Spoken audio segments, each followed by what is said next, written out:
அடுத்து என்ன மாதிரியான படங்கள்லாம் பண்ணணும் அப்படின்னு கார்த்திக் சுப்புராயனுடைய மனசு? அதான் சார் இப்போ நீங்கள் சொன்னீங்களே சார் அந்த மாதிரி ஒன்று பண்ணலான்னு ஒரு பிளான் இருக்குது. லைக் வேர் நியூ டேலண்ட்ஸு.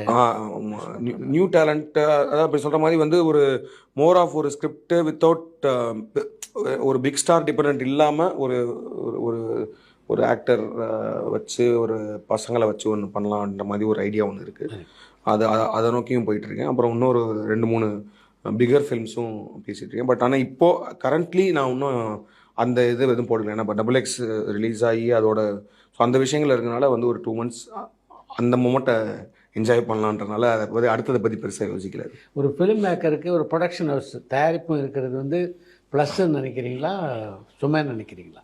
சார் அது கண்டிப்பாக நான் என்ன சொல்கிறேன், அது அது அது அவங்கவுங்களோட சாய்ஸ் தான். இப்போ வந்து அது இருக்கணுன்ற அவசியம் இல்லை. ஏன்னா வந்து அது இல்லை. இப்போ ஒருத்தவங்க வந்து நான் வந்து ஒரு ஃபிலிம் டைரக்ட் பண்ணுறதுக்கு வந்திருக்கேன், அதை மட்டுமே பண்ணிட்டு போகிறேன்றது அவங்களோட சாய்ஸ் தான்.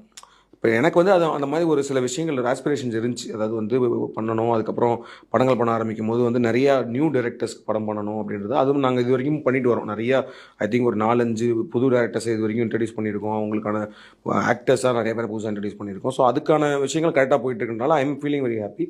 ஸோ எனக்கு அது பயங்கரமான ஒரு ப்ளஸ்ஸாக தான் தெரியுது.